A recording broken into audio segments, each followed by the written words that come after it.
Hello everyone, कैसे हैं आप सभी लोग। वेलकम बैक और यूट्यूब चैनल। हम लोग डिस्कस कर रहे हैं हिस्ट्री ऑफ इंग्लिश लिटरेचर, जो कि एक सीरीज चल रही है जिसमें हम लोग पहले थ्योरी पार्ट को कवर करते हैं। देन उसके बाद उससे रिलेटेड जितने भी एमसीक्यूज बन सकते हैं उस पीरियड से, तो उस पर वीडियो बनाते हैं। उसका एक लेक्चर आता है और जिससे लोग बच्चों का जो है कॉन्सेप्ट एकदम क्लियर हो जाए।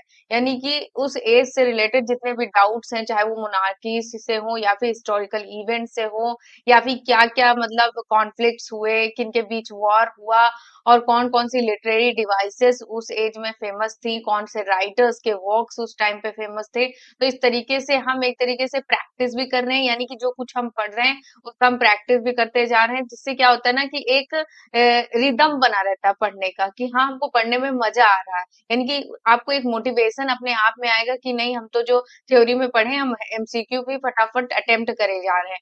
तो इससे क्या होता है, एक आपका मोटिवेशन इंक्रीज होगा। और एग्जाम टाइम पे सबसे जरूरी क्या हो जाता है, वो हो जाता है हमारा मोटिवेशन।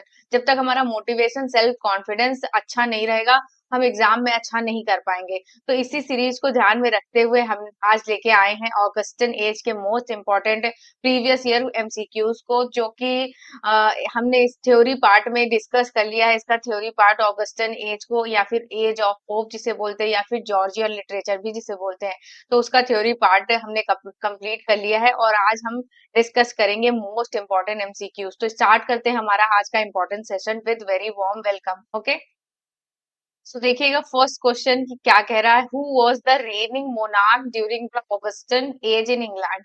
यानी कि यहाँ पे पूछा जा रहा है कि इंग्लैंड में जब ऑगस्टन एज चल रही थी, तो उस टाइम पे किस मोनार्क का रेन था। तो बताइएगा, ऑप्शन ए है क्वीन एलिजाबेथ, बी है किंग जेम्स फर्स्ट, और सी है king Charles second, and D है क्वीन एन। तो आपको पता होगा कि ऑगस्टन एज को हम जानते हैं किन किन नामों से। तो यहाँ पे फर्स्ट हो जाता है age of hope,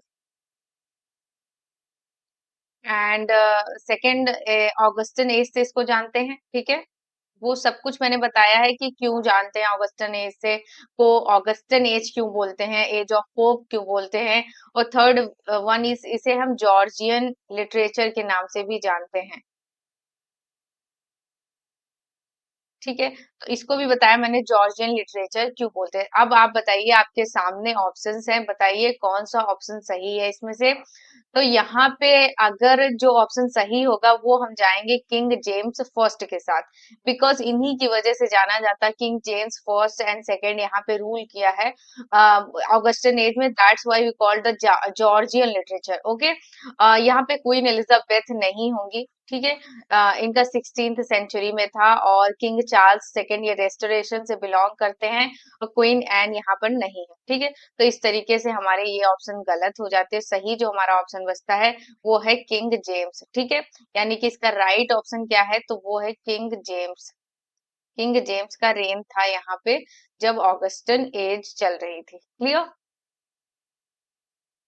second question देखिएगा कि क्या है यहाँ पे, विच literary work is considered the epitome. ठीक है, क्या कहा जाता था इसको, एपिटम ऑफ ऑगस्टन लिटरेचर। ठीक है, एपिटम मतलब कोई ऐसा वर्क जो उस एज का पूरी तरीके से इंट्रोडक्शन दे दे, यानी कि पूरा परिचय दे दे, एक प्रतीक एक सिंबल के रूप में ये काम करे वर्क। ठीक है, उसको हम एपिटम बोलते हैं।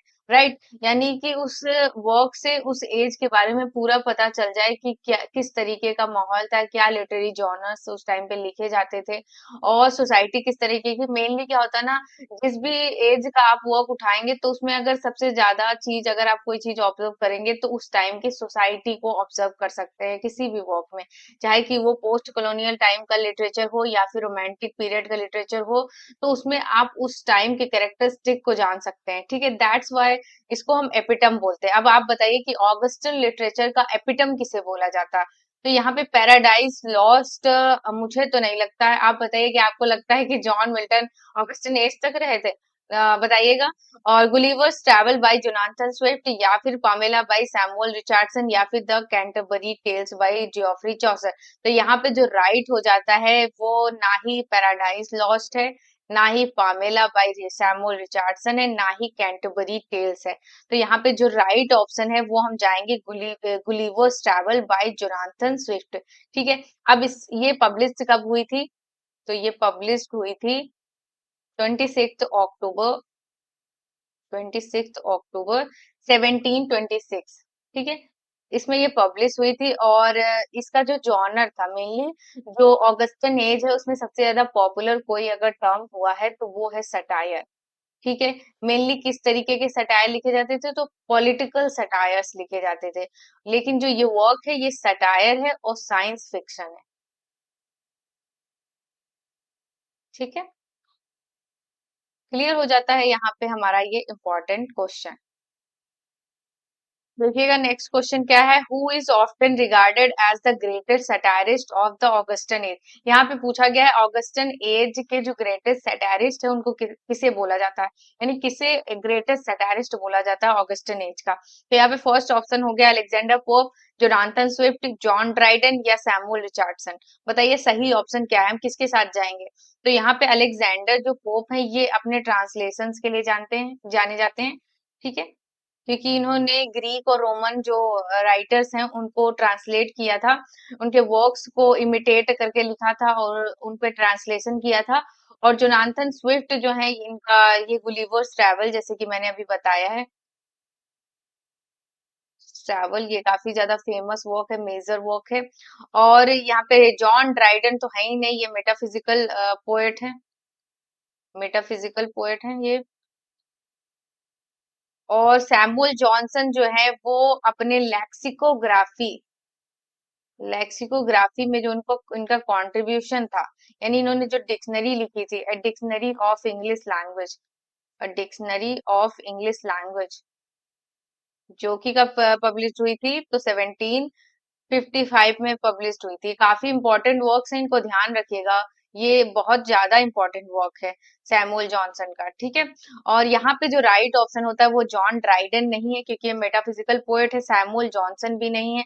और जोनाथन स्विफ्ट यहाँ पे राइट आंसर हो जाते हैं। अलेक्जेंडर पोप अपने क्रिटिसिज्म के लिए जाने जाते हैं, इनका जो वर्क हुआ था उसके लिए जाने जाते हैं। और ये अपने ट्रांसलेशंस के लिए जाने जाते हैं, इन्होंने इमिटेट किया है ग्रीक एंड रोमन राइटर्स को और उनके लैटिन वर्क्स को। जोनाथन स्विफ्ट यहाँ पे जाने जाते हैं, ये ग्रेट सटारिस्ट थे और गुलिवर्स ट्रैवल इनका फेमस वर्क है, जिसका पब्लिकेशन डेट अभी बताया 26 अक्टूबर 1726, ठीक है। 1726 यहाँ पे राइट हो जाता है, ओके।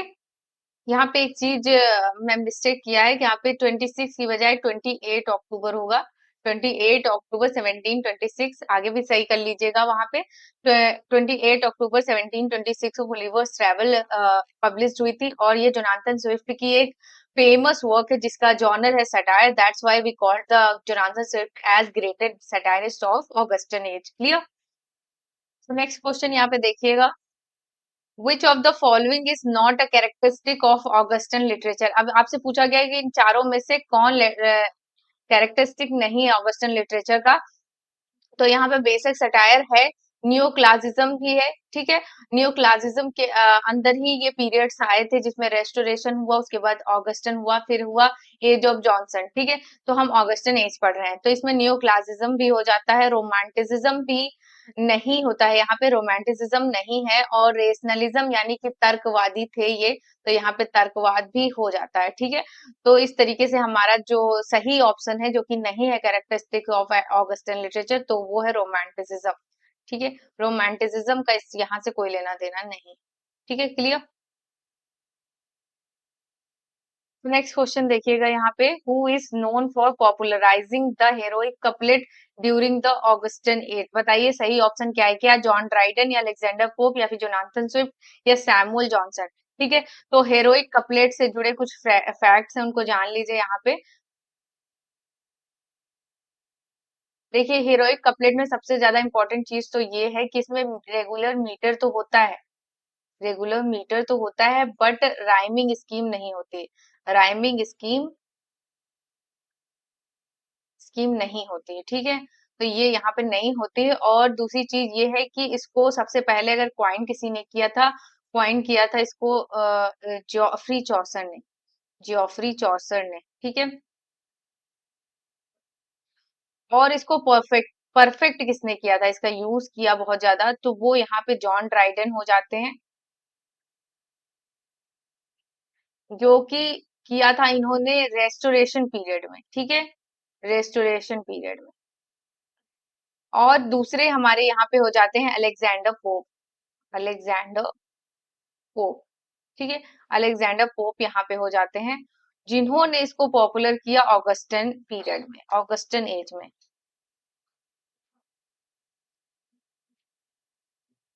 इस तरीके से जो हमारा राइट ऑप्शन यहाँ पे होता है वो अलेक्जेंडर पोप होता है, ठीक है। अगर आपसे पूछ लिया जाता है कि जॉन ड्राइडन ने कब पॉपुलर किया, तो आपको पता होना चाहिए रेस्टोरेशन पीरियड में इन्होंने इसको पॉपुलर किया था, ठीक है। तो इस तरीके से जब हमको ऑगस्टन एज में पूछा जा रहा है तो हम अलेक्जेंडर पोप के साथ जाएंगे। क्लियर। क्वेश्चन यहाँ पे देखिएगा, what event mark the beginning of the Augustan age in English literature. यानी कि ऑगस्टन एज की जब लिटरेचर चालू हुआ था, ऑगस्टन एज, तो उस टाइम पे कौन सा इवेंट हुआ था, ठीक है, जिसके बाद ऑगस्टन एज की शुरुआत हुई थी। तो यहाँ पे फर्स्ट ऑप्शन हमारा है द इंग्लिश सिविल वॉर, ठीक है। और उसके बाद है द ग्लोरियस रिवॉल्यूशन, देन उसके बाद है द रेस्टोरेशन, द फिर the great fire of London. बताइए इसमें से सही ऑप्शन क्या है। तो यहाँ पे द इंग्लिश सिविल वॉर के बाद जो पीरियड स्टार्ट होता है वो हमारा है कॉमनवेल्थ, ठीक है। कॉमनवेल्थ यहाँ पे स्टार्ट होता है, जिसमें ओलिवर क्रॉमवेल थे। द ग्लोरियस रिवॉल्यूशन के बाद यहाँ पे हमको लग रहा है नियो क्लासिज्म जो है ना यहाँ पे स्टार्ट हो जाता है। और रेस्टोरेशन जो पीरियड होता है जो कि नियो क्लासिज्म के अंतर्गत आता है, उसके बाद जो एज आती है वो हो जाती है यहाँ पर ऑगस्टन एज, ऑगस्टन एज, ठीक है। इस तरीके से जो हमारा राइट ऑप्शन यहाँ पे है वो ऑप्शन सी द रेस्टोरेशन है, ठीक है। द रेस्टोरेशन, रेस्टोरेशन होने के बाद ऑगस्टन एज की शुरुआत हो जाती है। क्लियर। इस तरीके से हमने ये क्वेश्चन भी इससे रिलेटेड जितने भी डाउट्स थे यहाँ पे क्लियर कर लिया। सो नेक्स्ट क्वेश्चन देखिए, which of the following is not a significant figure of Augustan age. यहाँ पे बताइए कि इनमें से कौन ऑगस्टन एज से बिलोंग नहीं करता। John Donne, Daniel Defoe, Samuel Johnson या फिर जॉन ड्राइडन। तो यहाँ पे मैंने बताया था वो जो पिछले क्वेश्चन में कि जॉन ड्राइडन मेटाफिजिकल पोएट, तो इनका जो स्टाइल था वो मेटाफिजिकल पोएट्स की तरह था, दैट्स व्हाई कंफ्यूजन हो गया थोड़ा सा। तो इनका स्टाइल जो था वो मेटाफिजिकल पोएट्स की तरह था। और इनका मतलब इन्होंने मतलब ये बिलोंग करते थे ऑगस्टन एज से, ऑगस्टन एज से, ठीक है, याद रखिएगा। और यहाँ पे सैमुअल जॉनसन भी ऑगस्टन एज से बिलोंग करते हैं। डेनियल डोफे भी यहाँ पे ऑगस्टन एज से बिलोंग करते हैं। यहाँ पे जो नहीं बिलोंग करता है तो जॉन डन यहाँ पे मेटाफिजिकल पोएट्री से बिलोंग करते हैं, तो ये यहाँ पे रॉन्ग हो जाते हैं। क्लियर। तो ये हमारा ऑप्शन ए यहाँ पे राइट हो जाता है। क्लियर। इस तरीके से हमने समझ लिया कि जॉन डन जो है वो ऑगस्टन ए से बिलोंग नहीं करते। यहाँ पे हमको तीन राइटर्स, इंपॉर्टेंट राइटर्स के बारे में पता चला, Daniel Defoe, Samuel Johnson and John Dryden. Clear. Question देखिए, which work is considered a masterpiece of Augustan prose. Augustan prose का मास्टरपीस आपको बताना है कि इसमें से क्या है। The Pilgrim's Progress by John Bunyan, ठीक है। वर्क भी याद रखिएगा, आपको एक तरीके से समझिए इनके राइटर्स के बारे में पता चल रहा है। द पिलग्रिम्स प्रोग्रेस है जॉन बनियान का, द मॉडेस्ट प्रपोजल है जोनाथन स्विफ्ट का, एवेलिना बाय फ्रांसिस बर्नी, और the Spectator by Joseph Addison and Richard Steele. इनका एक ये दोनों लोगों ने मिलकर कोऑर्डिनेट करके ये वर्क बनाया था, द स्पेक्टेटर, ठीक है। तो बताइए इसमें जो राइट ऑप्शन है, यानी कि कौन कंसीडर किया जाता था ऑगस्टन एज का मास्टर पीस प्रोज, ठीक है, प्रोज, मास्टर पीस प्रोज बोला जाता था, तो वो था द पिलग्रिम्स प्रोग्रेस। यहाँ पे रॉन्ग हो जाता है। मॉडेस्ट प्रपोजल यहाँ रॉन्ग हो जाता है। एवेलिना भी यहाँ पे रॉन्ग हो जाता है। राइट ऑप्शन जो है हम जिसके साथ जाएंगे वो है the Spectator by Joseph Addison. Clear. तो इस तरीके से हमारा ये इंपॉर्टेंट क्वेश्चन यहाँ पे क्लियर हो जाता है। सो नेक्स्ट क्वेश्चन हमारा ये है, who is known for his essay on criticism, ठीक है, इंपॉर्टेंट वर्क है। During the Augustan as, Augustan age में क्रिटिसिज्म वर्क लिखा गया था, एन एसे ऑन क्रिटिसिज्म, ये है एन एसे ऑन क्रिटिसिज्म, ठीक है। तो ये वर्क कब लिखा गया था आप बताइएगा।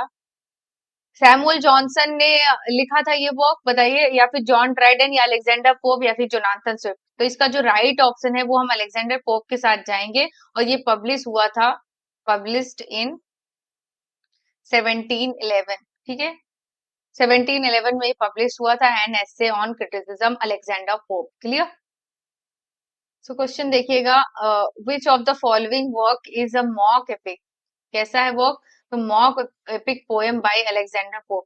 अब आप बताइए कि अलेक्जेंडर पोप की मॉक एपिक पोएम कौन सी, इसमें से रॉबिन्सन क्रूसो या पामेला या the rape of the lock या फिर गुलिवर्स ट्रैवल। तो बताइए रॉबिन्सन क्रूसो किसकी है? आपने अगर थ्योरी हमारा वीडियो कंप्लीट किया है तो आपको पता होगा, मैंने बहुत ट्रिक के साथ इसको बताया था कि डेनियल डोफे का है ये वर्क।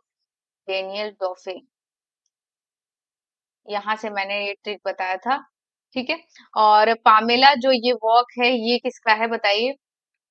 इसीलिए कहती हूँ कि थ्योरी वीडियो को कंप्लीट करिए, देन उसके बाद एमसीक्यू पर आइए। तो यहाँ पे सैमुअल रिचर्डसन हो जाते हैं।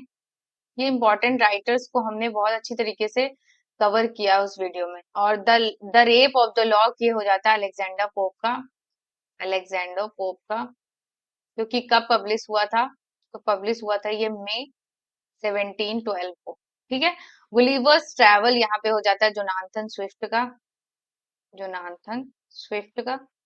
इस तरीके से हमारे जो चारों ऑप्शन है यहाँ पे क्लियर हो जाते हैं। आपको ये इंपॉर्टेंट वर्क्स भी पता चले और इनके राइटर्स के नाम भी पता चल गए यहाँ पे। इस तरीके से हमने बहुत अच्छी तरीके से इस क्वेश्चन को भी अटेम्प्ट कर लिया। क्लियर। तो नेक्स्ट क्वेश्चन देखिए, who is known for his influential translation of Homer's Iliad and Odyssey। ठीक है। होमर के वर्क्स को ट्रांसलेट किया है इन्होंने ऑगस्टन एज। ये बताइए उन राइटर का नाम बताइए। अलेक्जेंडर पोप, जोनाथन स्विफ्ट या फिर सैमुअल जॉनसन या जॉन ड्राइटन। तो यहाँ पे जो राइट ऑप्शन है वो हम जाएंगे अलेक्जेंडर पोप के साथ। ठीक है। और इन्होंने जो ये ग्रेट रोमन राइटर्स हैं, ग्रेट ग्रीक रोमन राइटर्स हैं होमर। ठीक है। तो इनके ग्रेट एपिक्स को इन्होंने ट्रांसलेट किया था। ग्रेट एपिक्स इनके कौन? Iliad and Odyssey. नाम याद रखिएगा, पूछ लिया जाता है।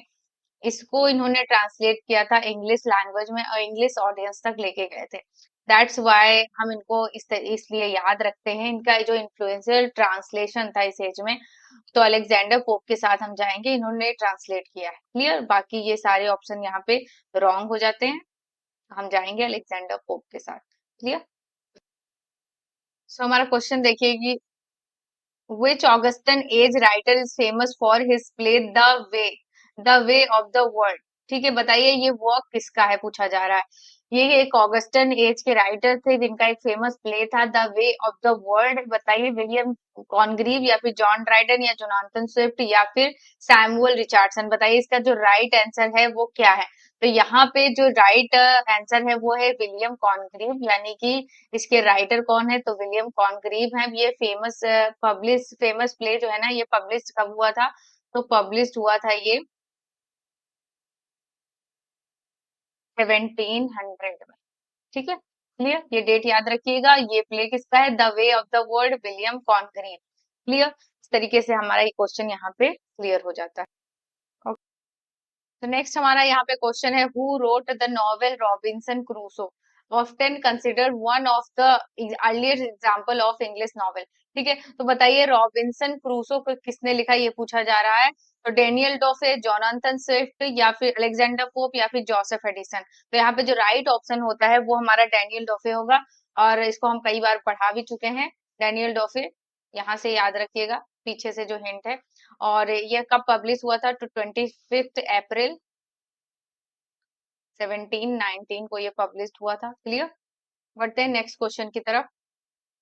नेक्स्ट क्वेश्चन देखिएगा, which work by Jonathan Swift is the scathing satire on the political and social condition of Ireland during the Augustan age। ठीक है। देखिए ये जोनाथन स्विफ्ट का एक सटायर है। ठीक है। और इन्होंने सटायर किस चीज पे किया है? जो आयरलैंड की पॉलिटिकल एंड सोशल कंडीशन थी, किस टाइम में? ऑगस्टन टाइम में। ठीक है। तो बताइए वर्क कौन सा है? The Gulliver's travel, Gulliver's travel या फिर a tale of a tub, the rape of the lock या द डून्सियार्ड। ठीक है। तो यहाँ पे आप याद रखिएगा जो ये दो वर्क हैं, the rape of the lock and the Dunciad, ये अलेक्जेंडर पोप के हैं। अलेक्जेंडर पोप के हैं। ठीक है। और the a tale of a tub and Gulliver's travel. तो a tale of the tub में ज्यादा कंफ्यूज नहीं होना है, क्योंकि यहाँ पे एक वर्क लिखा गया था कैरोलिन एरा में, बेन जॉनसन ने वर्क लिखा था, ठीक है, जो कि कैरोलिन एरा में स्टेज पे परफॉर्म किया जाता था। ए टेल ऑफ अ टब, ये एक प्ले है, ठीक है। इसको सेम टाइटल से ऐसे ही लिखा था, और इसी वर्क को, इन दोनों वर्क को लिखा है जोनाथन स्विफ्ट ने। लेकिन जो वर्क मतलब एक सटायर है जिसने पॉलिटिकल एंड सोशल कंडीशन जो आयरलैंड की, उस पर सटायर किया है वेस्टर्न एज में, तो वो वर्क है the Gulliver's travel. Gulliver's travels, केवल गुलीवर्स ट्रैवल, ठीक है। तो यहाँ पे हम किसके साथ जाएंगे, गुलीवर्स ट्रैवल के साथ जाएंगे। और यहाँ पे इससे एक हिंट ये मिलता है कि अगर आप जोनाथन स्विफ्ट को पढ़े होंगे तो आपको पता होगा कि ये एक आयरिश थे, यानी कि आयरलैंड के थे, आयरिश थे। इस तरीके से हमने इस क्वेश्चन से जुड़े जितने भी फैक्ट थे उनको क्लियर कर लिया। यहाँ क्वेश्चन देखिएगा 15 नंबर का क्या कह रहा है। Who is known for his dictionary of the English language, ठीक है। और landmark of work of English lexicography, ठीक है, बताया था मैंने आपको, ड्यूरिंग द ऑगस्टन एज। तो बताइए ये वर्क किसका है, जोनाथन स्विफ्ट, जॉन ड्राइडन, या अलेक्जेंडर पोप, या फिर सैमुअल जॉनसन। सही ऑप्शन क्या है, तो हम जाएंगे किसके साथ, तो हम जाएंगे सैमुअल जॉनसन के साथ। तो ये कब पब्लिश हुआ था, तो पब्लिश हुआ था ये 1755 में, याद रखिएगा। क्लियर। तो ये जो वर्क है dictionary of the English language, इस तरीके का ये पहला वर्क था उस टाइम पे, तो इसको लैंडमार्क बोला जाता था ऑगस्टन टाइम पे। और dictionary of the English language, ठीक है, Samuel Johnson, publish 1755। Clear. Next question है, which Augustan age writer is associated with the periodical the Tatler and the Spectator.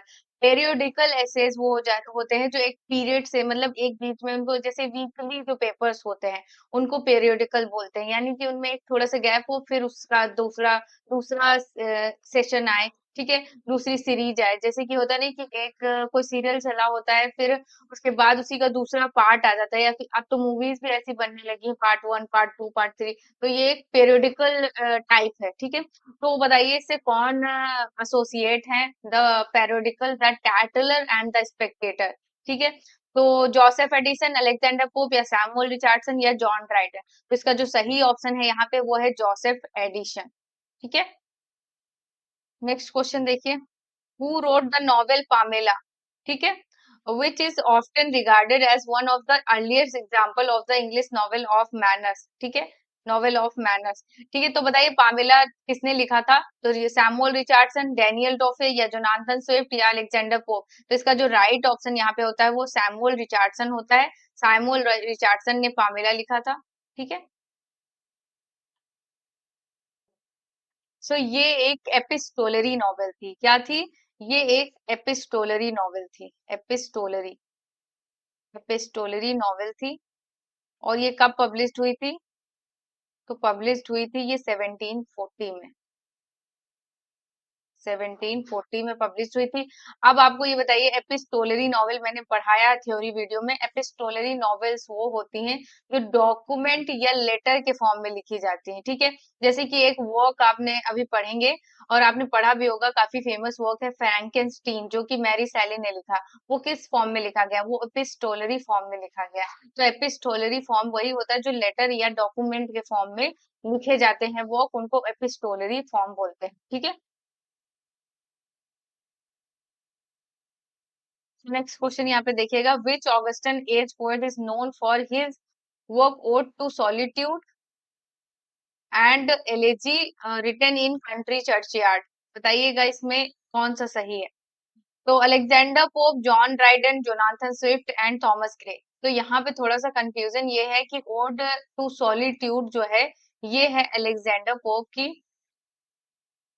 Odd to solitude. But यहाँ पे जो elegy written in country churchyard है, elegy written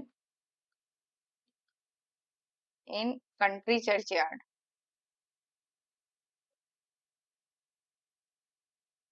ये है Thomas Gray की, ठीक है, तो कंफ्यूज नहीं होना है। अब यहाँ पे ये बस लिख देना चाहिए था कि जो वर्क्स हैं इनके पोएट्स के नाम बताइए। तो मेनली बीपीएससी जैसे एग्जाम्स में इस तरीके के कंफ्यूजिंग क्वेश्चन आते हैं, मोर देन वन राइटर ऐसे करके। तो यहाँ पे आप एक ऑप्शन ऐड कर लीजिए, मोर देन वन। ठीक है, तो इस तरीके से हमारा जो राइट आंसर हो जाता है वो मोर देन वन हो जाता है, बिकॉज इसके अलग अलग राइटर है। ओड टू सॉलिट्यूड है ये अलेक्जेंडर पोप का, और थॉमस ग्रे का है elegy written in country churchyard. इस तरीके से हमने ये कंफ्यूजिंग क्वेश्चन यहाँ पे क्लियर कर लिया। क्लियर। नेक्स्ट क्वेश्चन देखिए, who is known for his satirical poem the डोन्सियार्ड।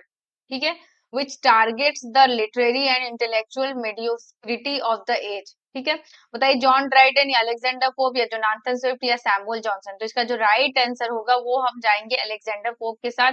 Alexander pope का ये फेमस वर्क है डोन्सियार्ड। ठीक है, पब्लिश हुआ था 1728 में, पब्लिश्ड 1728 में। ठीक है, क्लियर। इस तरीके से हमको पता चल गया कि द डोन्सियार्ड जो पोएम है ये लिखा है अलेक्जेंडर पोप ने, और ये पब्लिश हुआ था 1728 में। क्लियर। नेक्स्ट क्वेश्चन देखिएगा, which Augustan age writer is known for his comedy of manners she stoops of the conquest. ठीक है, तो ये आप वर्क का जो राइटर है उनका नाम बताइए। Oliver gold Smith, Samuel Richardson या जोसेफ एडिसन या विलियम कॉनग्रीव। तो इसका जो राइट ऑप्शन होगा वो होगा ओलिवर गोल्ड स्मिथ। ठीक है, और इसको कब परफॉर्म किया गया था इस प्ले को? तो परफॉर्म किया गया था सबसे पहले इसको 1773 में। ठीक है, 1773 में इसको फर्स्ट परफॉर्म किया गया था, और she stoops to conquer Oliver Goldsmith से एसोसिएटेड है। ठीक है, क्लियर। क्वेश्चन देखिएगा, which Augustan age writer is known for his work. क्या वर्क का नाम था? An essay concerning human understanding. ठीक है, इस वर्क का नाम है an essay concerning human understanding advocating empiricism and challenging initiate knowledge theories. ठीक है, तो बताइए ये वर्क किसका है? An essay concerning human understanding, human understanding ये वर्क है। अब इसके राइटर का नाम बताइए, राइटर कौन है इसके? तो इसका जो राइट आंसर होगा वो अलेक्जेंडर पोप नहीं है, जॉन ड्राइडन नहीं है, जोनाथन स्विफ्ट नहीं है। इसका सही ऑप्शन है जॉन लॉक, और ये कब पब्लिश्ड हुई थी? तो 1689 में। ठीक है, सो क्लियर हो गया ये हमारा important question, an essay concerning human understanding by John Locke, published in 1689। Clear. So यहाँ पे हमारा देखिए 22nd नंबर का क्वेश्चन है, who among the following Augustan age writer is associated with the term. Term क्या है? Tabula rasa. ठीक है, regarding the concept of the human mind at birth. बताइए इस टर्म से कौन एसोसिएटेड है? डैनियल डोफे, सैमुअल रिचर्डसन या जॉन लॉक या सैमुअल जॉनसन। तो इसका जो राइट ऑप्शन है यहाँ पे वो होगा जॉन लॉक। ठीक है, आप समझ लीजिए कि इस टर्म का मतलब क्या है, टेबुलर आसा। ठीक है, इस टर्म का मतलब क्या है? तो इस टर्म का मतलब होता है when people are born, when people are born their mind, their minds are effectively blank, blank state. ठीक है, यानी कि जब लोग जन्म लेते हैं तो उनका माइंड जो होता है ना वो एक ब्लैंक स्टेट में होता है, यानी कि उसमें कुछ नहीं होता, एक कोरी स्लेट होती है।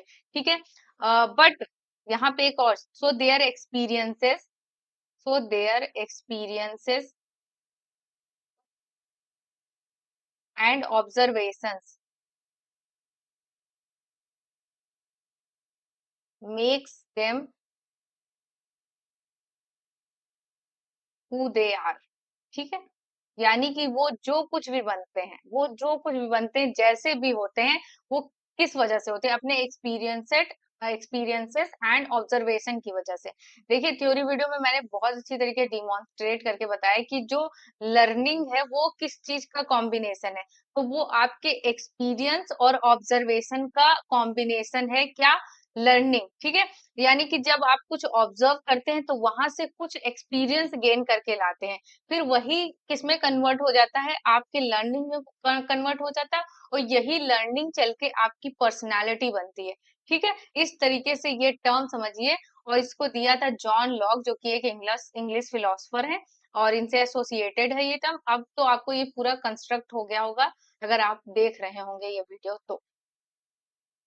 सो नेक्स्ट क्वेश्चन हमारा यहाँ देखिए, which of the following work is not a philosophical treatise by an Augustan age writer.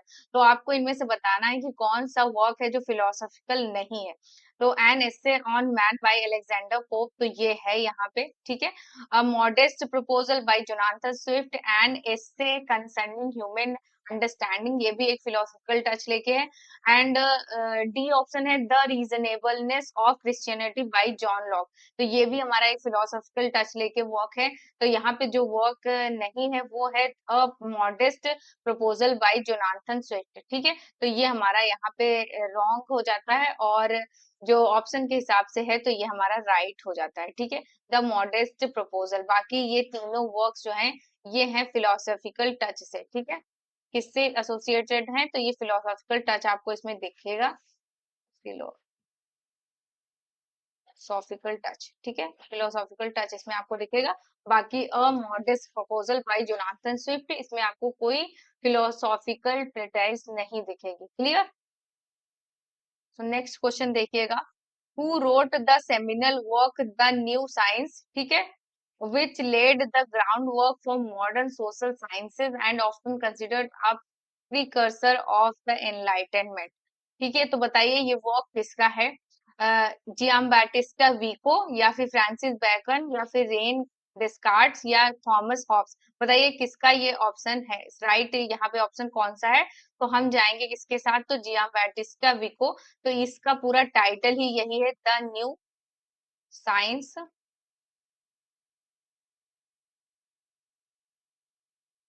Of Giambattista Vico, ठीक है। तो ये वर्क का पूरा नेम है, पूरा टाइटल है। अब आती है इसके पब्लिकेशन डेट की, तो ये पब्लिश्ड हुआ था 1725 को, ठीक है। 1725 को ये पब्लिश हुआ था। वर्क किसका है, Giambattista Vico, the science the new science, the new science of Giambattista Vico, ठीक है, पब्लिश 1725 में। जो एक तरीके से एक फाउंडेशनल प्लेटफॉर्म देता है साइंस, सोशल साइंस और साइंस को समझने के लिए, ठीक है। सो नेक्स्ट क्वेश्चन हमारे यहाँ देखिए, which Augustan age writer is known for his political treatise Leviathan, ठीक है, Leviathan advocating for a social contract theory and absolute monarchy, ठीक है। इसके बारे में ये बात करते हैं, बताइए ये वर्क किसका है, John Locke, Giambattista Vico, या थॉमस हॉब, या फ्रांसिस बैकन। बताइए सही ऑप्शन इसमें क्या है। तो हम जाएंगे थॉमस हॉब्स के साथ, ठीक है। तो यहाँ पे थॉमस हॉब्स राइट हो जाते हैं। तो ये पब्लिश्ड कब हुआ था, तो पब्लिश्ड हुआ था ये 1651 में। और यहाँ पे इसके फुल टाइटल की बात अगर कर लिया जाए तो फुल टाइटल क्या था, तो इसका फुल टाइटल था लेवियाथन, लेवियाथन और द मैटर फॉर्म, उसके बाद and power of a commonwealth, and power of a commonwealth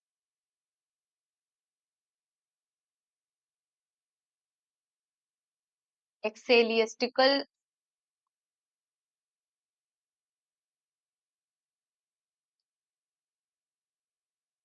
and civil, ठीक है। तो ये वर्क का पूरा टाइटल था, और इसको 1651 में लिखा था किसने, थॉमस हॉब्स ने। उसका फुल टाइटल था लेवियाथन और the matter form and power of a commonwealth ecclesiastical and civil, ठीक है। इस तरीके से हमने इस क्वेश्चन को भी यहाँ पे क्लियर कर लिया। सो नेक्स्ट क्वेश्चन हमारा यहाँ पे, who among the following Augustan age writer is associated with the concept of noble savage, ठीक है। तो ये जो टर्म दिया था, ये दिया था जीन जैक्स रूसो ने, ठीक है। तो इनका मानना था कि जो नेचर को एंजॉय करते हैं, जो नेचुरल प्लेजर से खुशी जिनको मिलती है, वो सिविलाइज्ड होते हैं, और आप तब तक ही सिविलाइज्ड हैं जब तक आप इन चीजों के टच में हैं। जहां आप इन चीजों से दूर अनसिविलाइज्ड हो जाते हैं, इंडस्ट्रियल लाइफ जीने लगते हैं, तो आप नॉवेल सैवेज नहीं रह जाते, ठीक है। तो इस तरीके से यहाँ पे नॉवेल सैवेज का मतलब यही है कि आप नेचुरल प्लेजर लें, क्योंकि जो अप्राकृतिक चीजें होती हैं वो इंसान को करप्ट कर देती हैं। क्लियर। और ये कॉन्सेप्ट किसने दिया था? तो जीन जैक्स रूसो ने ये कॉन्सेप्ट दिया था। ये महान प्रकृतिवादी थे, नेचुरलिस्ट थे, ठीक है। नेक्स्ट क्वेश्चन देखिए, which Augustan age writer is known for his work the social contract which discusses the origins of society and the legitimacy of governmental authority। तो ये वर्क किसका है? The social contract, John Locke, Giambattista Vico, या Jean Jacques Rousseau, या Thomas Hobbes. तो इसका जो सही ऑप्शन है वो यहाँ पे जीन जैक्स रूसो हो जाएगा, ठीक है। क्लियर। तो नेक्स्ट क्वेश्चन यहाँ पे देखिए, who is considered the Pioneer of the scientific method during the Augustan as, ठीक है। यानी कि ऑगस्टन एज में साइंटिफिक मेथड्स को किसने यूज किया, ये पूछा जा रहा है।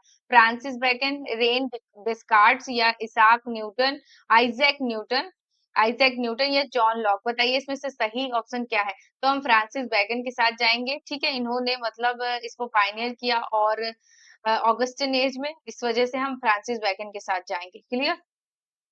तो नेक्स्ट क्वेश्चन यहाँ पे देखिएगा कि क्या कह रहा है, which Augustan age writer is known for his work the advancement of learning, ठीक है। द एडवांसमेंट ऑफ लर्निंग, ये वर्क पूछा जा रहा है, किसने लिखा? Emphasising the importance of empirical observation and experimentation in the pursuit of knowledge, ठीक है। The advancement of learning, the advancement of learning किसने लिखा है बताइए? तो इसको लिखा है, क्या इसको लिखा जॉन लॉक ने? नहीं। जियाम बैटिस्टा विको? नहीं। तो हम जाएंगे फ्रांसिस बैगन के साथ, बाकी यहाँ पे रॉन्ग हो जाते हैं। क्लियर। नेक्स्ट क्वेश्चन देखिए जो कि लास्ट है, who among the following Augustan as writers is known for his work meditation on first philosophy, ठीक है। ये वर्क पूछा जा रहा है, meditation on first philosophy which lead the ground work for rationalism and Cartesian dualism. बताइए ये work किसका है? तो जॉन लॉक, या जियाम्बाटिस्टा विको, या रेन डेस्कार्ट्स, या थॉमस हॉब्स। बताइए इसका सही ऑप्शन क्या है? तो हम जाएंगे रेन डेस्कार्ट्स के साथ, बाकी यहाँ पे ये तीनों गलत हो जाते हैं। हमारा ऑप्शन जो सही है वो है रेन डेस्कार्ट्स। इन्होंने क्या लिखा था? तो इनका जो वर्क था, meditation, meditation on first philosophy, on first philosophy इनका वर्क था। और पब्लिश्ड कब हुआ था? तो पब्लिश्ड हुआ था 1641, पब्लिश्ड 1641, ठीक है। क्लियर हो जाता है ये यहाँ पे हमारा क्वेश्चन। क्लियर। सो यहाँ पे हमने बहुत ही इंपॉर्टेंट क्वेश्चंस की सीरीज को कंप्लीट कर लिया है। तो ऑगस्टन एज से हमने थ्योरी को भी कंप्लीट कर लिया है, इससे जुड़े जितने भी एमसीक्यूज हो सकते थे उनको भी कंप्लीट कर लिया है। तो एक तरीके से हमने ऑगस्टन एज को क्रिस्टल क्लियर तरीके से अपने माइंड में पूरी तरीके से बैठा लिया, क्योंकि थ्योरी क्लास में ही मैं बहुत सारी चीजें एकदम डेप्थ में बता देती हूँ, जिससे क्या होता है जब आप एमसीक्यू अटेम्प्ट करते हैं तो आपका एक तरीके से रिवीजन हो रहा होता है, ठीक है। आप रिकॉल कर रहे होते हैं वो चीजें जो आपने थ्योरी में पढ़ी है, ठीक है। तो इस तरीके से हमने बहुत ही इंपॉर्टेंट सेशन को यहाँ पे कंप्लीट कर लिया है। अगर आपको ये वीडियो पसंद आया है तो आपको वीडियो को लाइक जरूर करना है, और दूसरी चीज है कि अगर आपको कोई डाउट है, कोई क्वेश्चन है, या कुछ पूछना चाहते हैं, या कुछ फीडबैक देना चाहते हैं कि क्या इम्प्रूवमेंट चाहिए, तो आप कमेंट बॉक्स में जाके कमेंट करिए। मेरे लिए बहुत ज्यादा इंपॉर्टेंट है आपका फीडबैक। और अगर आप इस चैनल पे नए हैं तो चैनल को सब्सक्राइब करना बिल्कुल मत भूलिए, और इस सीरीज